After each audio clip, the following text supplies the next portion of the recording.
Kita akan membaca dalam Injil Matius pasal 6 ayat yang ke-9 sampai dengan ayat yang ke-10. Ya, ini merupakan lanjutan seri khotbah tentang doa Bapa Kami. Iya, Bapak Ibu sudah dapat? Kita akan baca secara bersama-sama dua ayat ini. 1, 2, 3. Iya. Karena itu berdoalah demikian: Bapa kami yang di sorga, dikuduskanlah namamu, datanglah kerajaanmu, jadilah kehendakmu di bumi seperti di sorga. Ya, cukup sampai ayat 10 saja Bapak Ibu ya. Bapak Ibu, ini bagian yang ketiga di dalam seri pembahasan doa Bapa Kami. Tema kita sudah masuk di bagian yang ketiga, datanglah kerajaan. Jadi masih panjang Bapak Ibu ya, kita akan membahas ini sampai tuntas, sampai selesai. Paling tidak kita mengerti apa arti maksud doa Bapa Kami. Datanglah kerajaan. Ya. Bapak Ibu yang dikasihi Tuhan, berbicara soal kerajaan Allah itu berbicara soal Allah yang bertahta, yang berkuasa. Tidak hanya di surga, tapi di dunia. Karena dia adalah Allah yang menciptakan. Itulah sebabnya dia adalah Allah yang berkuasa. Karena itu kita perlu belajar ya. Waktu Yesus mengajar orang percaya, para murid, supaya mereka berdoa ya. Bagian doa dari doa Bapa Kami adalah datanglah kerajaan. Bapak Ibu, di fotum saya sudah membacakan satu ayat Alkitab terkait dengan bahwa kita ini tidak hanya satu kerajaan ya. Kita ini memiliki dua warga dari dua kerajaan. Kita adalah warga kerajaan surga, tapi sementara menjadi tamu di dunia sekaligus menjadi warga dari dunia ini.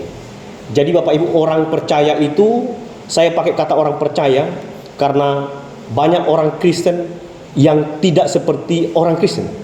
Nah, karena orang percaya adalah orang yang sungguh-sungguh, maka saya pakai orang percaya. Orang percaya adalah warga dari dua kerajaan.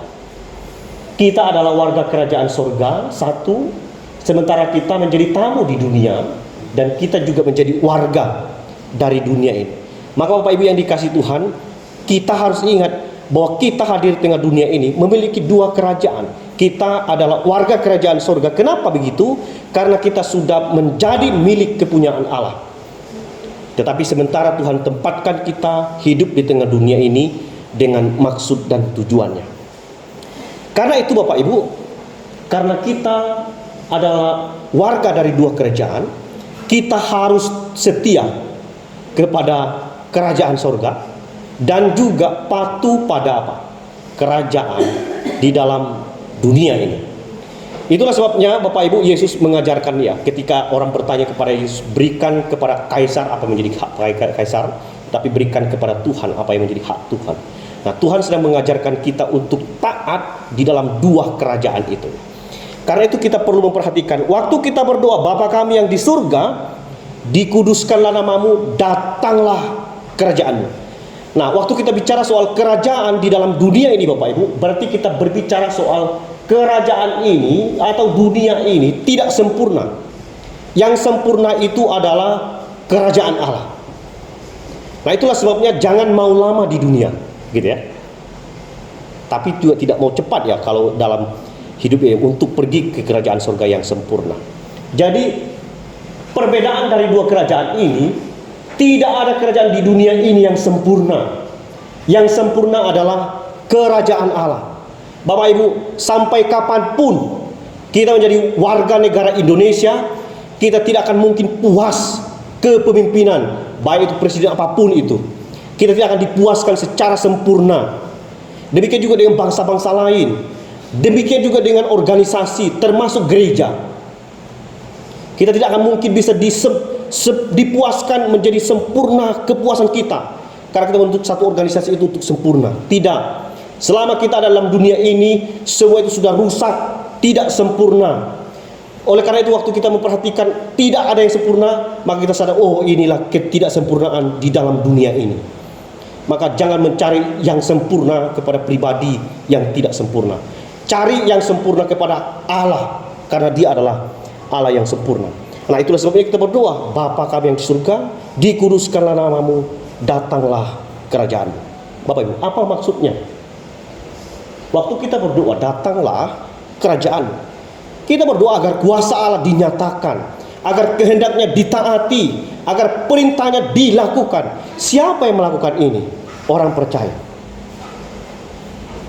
Waktu kita berdoa, datanglah kerajaan, berarti kita meminta supaya kuasa Allah betul-betul dinyatakan, disingkapkan, dibukakan. Kehendak Allah ditaati, perintahnya kita lakukan. Sekali lagi, mengapa kita mengharapkan datangnya kerajaan? Karena dunia ini bukan rumah kita. Karena dunia ini terbatas dan tidak sempurna. Saya akan mengajak kita untuk masuk di dalam membahas, paling tidak membawa kita pada pola pikir, sehingga kita melihat bahwa kerajaan ini memang tidak sempurna ya. Bapak Ibu ingat ya, waktu Adam manusia diciptakan pertama oleh Tuhan, lalu jatuh di dalam dosa karena lebih mentaati suara dari iblis. Bapak Ibu, suara pertama yang didengarkan oleh manusia adalah suara Allah. Tetapi waktu manusia sudah mulai mendengar suara iblis, lalu dia lari. Dia mulai tidak setia kepada Tuhan. Waktu Tuhan tanya, Adam, di manakah engkau? Bapak Ibu, dari pertanyaan ini menuntut dua hal. Yang pertama, Allah menuntut Adam identitasnya. Tuhan ciptakan Adam sangat sempurna, sangat mulia, sangat berharga. Tetapi dari identitas yang sangat mulia itu jadi rusak karena ketidaktaatannya. Tetapi waktu Tuhan tanya, Adam, di manakah engkau? Tuhan minta supaya Adam memberitahu posisinya. Apakah Tuhan tidak tahu? Tuhan tahu. Tuhan bertanya, di manakah engkau? Bayu waktu Tuhan tanya, Adam menjawab, waktu aku mendengar engkau berjalan, aku menjadi takut sebab aku telanjang. Aku sudah tidak sempurna lagi. Itu sebabnya aku bersembunyi. Bapak Ibu, Tuhan pasti sangat sedih ketika melihat manusia diciptakan sangat baik, tetapi lari, tidak setia, hidup berdosa. Tuhan mungkin berkata begini, Adam, engkau seharusnya ada di sini, tetapi kenapa engkau di sana? Adam, engkau harusnya ada di tempat ini, tapi kenapa engkau berada di situ? Bapak Ibu, Tuhan kadang-kadang berbicara kepada kita. Seharusnya setiap kali hari Sabat, hari perhentian, kita beribadah kepada Tuhan. Tapi kita tidak diam hadir di tempat itu. Kita malah lari mencari kesenangan kita, bahkan memuaskan keinginan kita. Tuhan mungkin bertanya kepada kita, di manakah engkau? Tuhan menuntut supaya engkau seharusnya ada di sini, jangan di situ.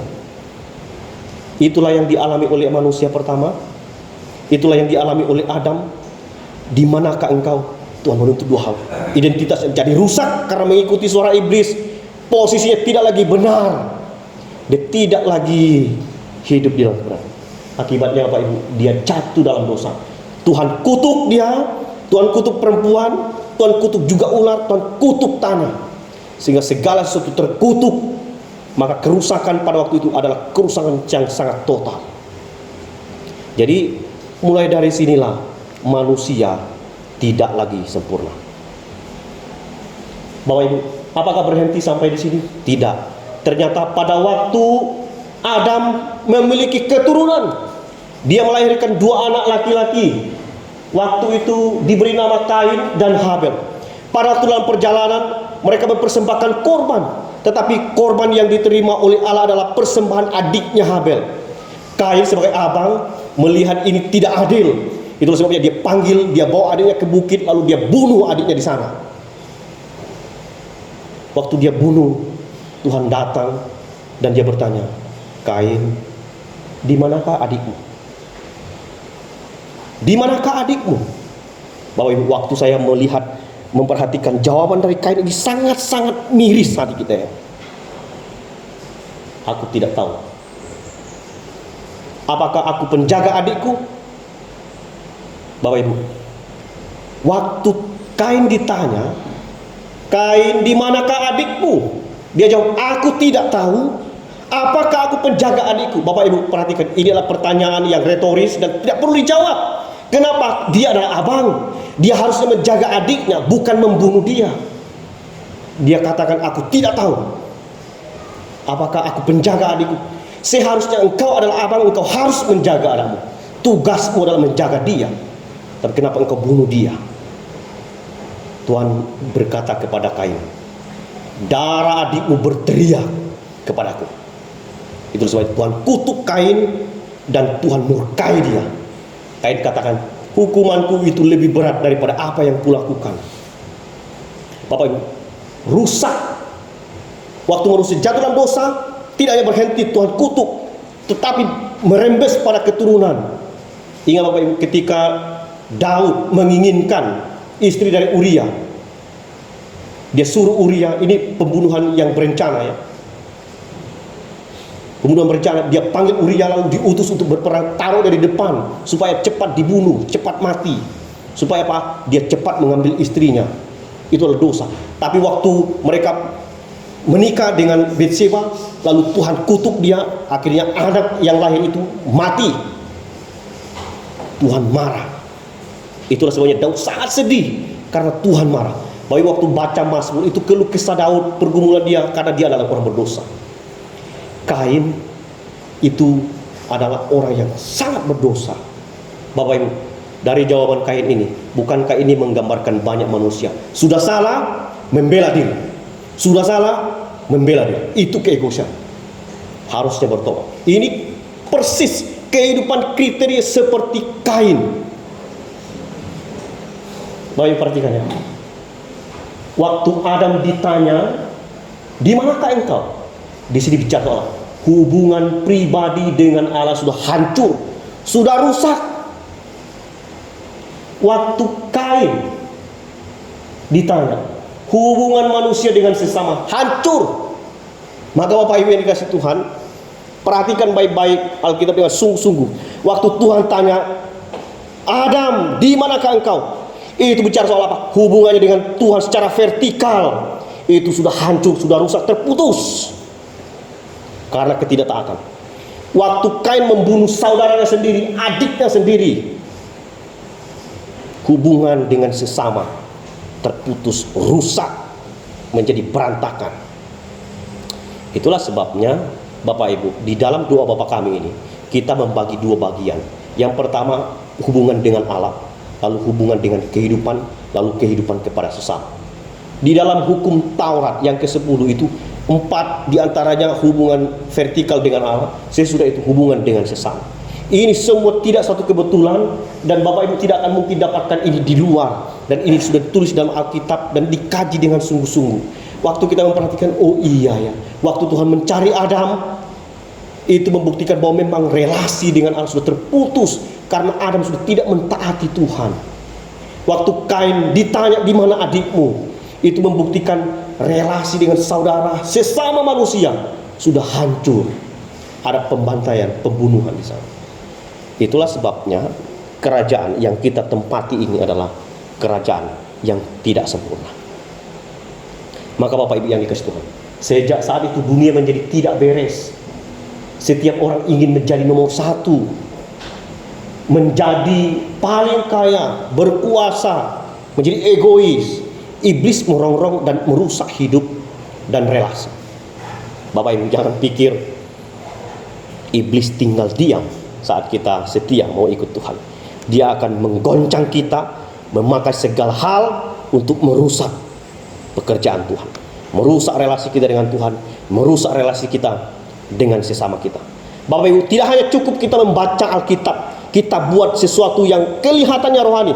Kita harus hidup di dalamnya supaya kita tidak dimakan oleh rongrongan dari iblis. Saya sedikit akan membawa kita paling tidak gambaran dari ketidaksempurnaan itu kita melihat ya. Di dalam Alkitab. Saya mulai dari di dalam PB ya. Kerajaan Romawi pernah mencapai kejayaan yang besar, tetapi kemudian merosot. Kejayaan Romawi. Kejayaan Yunani jauh daripada itu, mereka pernah begitu berjaya, kemudian merosot. Babilonia pernah menjadi bangsa adidaya, mereka punya pengaruh yang sangat besar, semua menjadi global, tapi akhirnya merosot. Bangsa Asyur dalam Alkitab lebih jauh lagi, pernah begitu kuat, tetapi kemudian merosot. Mesir pernah menjadi begitu mulia, tetapi kemudian merosot. Kenapa Bapak Ibu? Karena tidak ada kerajaan yang kekal dalam dunia ini. Kalau saya boleh bercerita sekarang ya, mungkin negara-negara dulu, saya sudah lupa namanya, kalau tidak salah Jordan ya. Waktu itu dia pernah mendapat penglihatan, dia katakan begitu ya. Dia katakan Amerika akan menjadi negara yang sangat kuat segala sisi. Setelah 200 tahun Amerika memiliki musuh dari rumpun orang ya, Arab dari sana semua. Dan dulu Tiongkok itu sangat kecil, tetapi dibiarkan begitu bertumbuh dengan cepat. Akhirnya 200 tahun sesudah itu Amerika berhutang kepada Tiongkok. Tiongkok menjadi negara yang sangat kuat mempengaruhi negara Amerika yang dikatakan negara yang sangat kuat. Semua berubah, dulu kuat, dulu berjaya, sekarang tidak. Demikian juga dengan manusia Bapak Ibu. Dulu kita kuat. Ya, saya ingat kalau waktu saya bicara soal masih kuat, saya ingat Badoto ya. Bapak Ibu, di sini ada jemaat Badoto ya. Pak Juli mungkin ingat ya, karena Pak Juli juga sama dengan saya pasiennya Pak Doto ya untuk urut. Pak Doto bilang, saya itu Pak Ekar tidak mengerti dan belum bisa menerima. Dulu saya waktu masih muda sangat kuat, tapi sekarang sudah tidak kuat lagi. Lalu dia gambarkan, beda ya dengan pohon. Pohon itu makin besar, dia makin kuat. Lalu saya bilang, Mbak Doto tidak tahu di dalam pohon itu sudah lubang di dalamnya, tapi kelihatan kuat ya. Bapak Ibu, jangan pikir kita akan terus kuat di atas terus tidak. Suatu saat nanti kita akan menjadi tua, lalu kita tidak berdaya lagi. Semua akan merosot. Itu memberikan penggambaran bahwa tidak ada yang kekal di dalam dunia ini. Kalau pengkhotbah mengatakan tidak ada yang kekal di bawah kolong langit ini, di bawah matahari tidak ada yang abadi. Maka Bapak Ibu, tidak ada yang bisa bertahan, tidak ada yang kekal, termasuk bangsa-bangsa yang paling kuat sekalipun. Saya ajak kita baca satu ayat Alkitab. Mari kita baca bersama-sama. Karena kami tahu bahwa jika tempat kediaman kita di bumi dibongkar, Allah telah menyediakan suatu tempat kediaman di sorga bagi kita, suatu tempat kediaman yang kekal, yang tidak dibuat oleh tangan manusia. Perhatikan baik-baik. Karena kami tahu, ini bicara soal iman, bahwa jika kemah tubuh ini dihancurkan, mati, busuk, ditanam di tanah, Allah telah menyediakan suatu tempat kediaman di sorga bagi kita yang percaya. Suatu tempat kediaman yang kekal, yang tidak dibuat oleh tangan manusia. Tempat itu kekal. Saya bicara soal kerajaan Allah. Karena itu Bapak Ibu, kita baca beberapa ayat Alkitabnya, supaya kita paling tidak dibukakan pikiran. Waktu kita bicara soal kerajaan Allah, kita bicara soal kebenaran. Kita baca ini, 1, 2, 3, iya. Bukanlah soal makanan dan minum, tetapi soal kebenaran, damai sejahtera, dan sukacita oleh Roh Kudus. Karena itu kalau ada orang ribut soal makanan, ya, itu sangat remeh ya. Bahwa bicara soal kebenaran, bicara soal damai sejahtera, bicara soal sukacita oleh Roh Kudus, itu adalah bicara soal kerajaan Allah. Karena itu perlu kita memikirkan. Jadi waktu kita berdoa, datanglah kerajaan. Nanti di akhir, di dalam kesimpulan, saya akan memberikan beberapa hal maksud dari doa itu. Tapi Bapak Ibu, ada satu ayat, dua ayat yang dulu pernah saya baca, dan itu juga membuat saya disadarkan ya, sehingga saya harus bertobat dengan cara ini. Mari kita baca ini.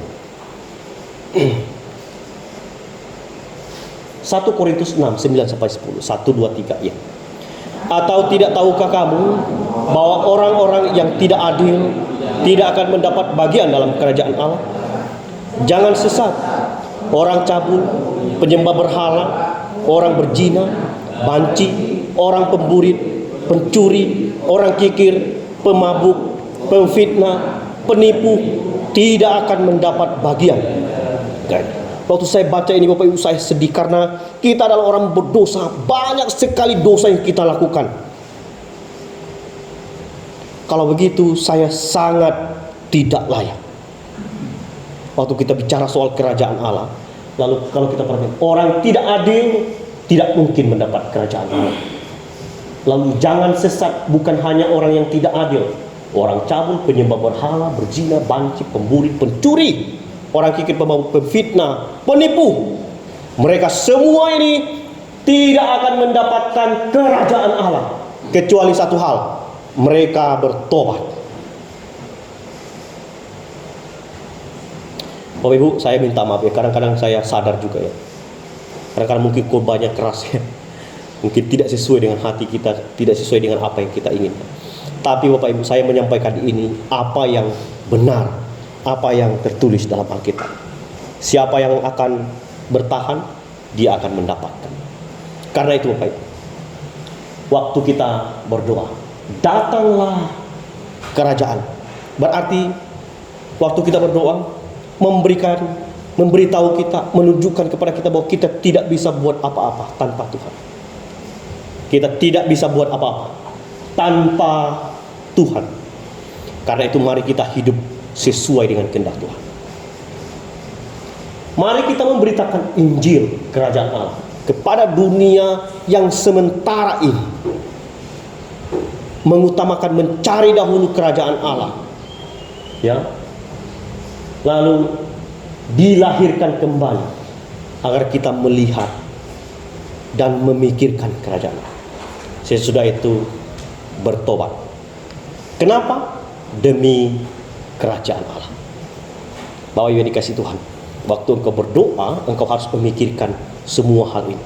Kita tidak sempurna, ya, semua merosot, semua terbatas, ya. Karena itu kita datang kepada Tuhan. Biarlah datang kerajaan surga di bumi seperti di surga melalui orang percaya.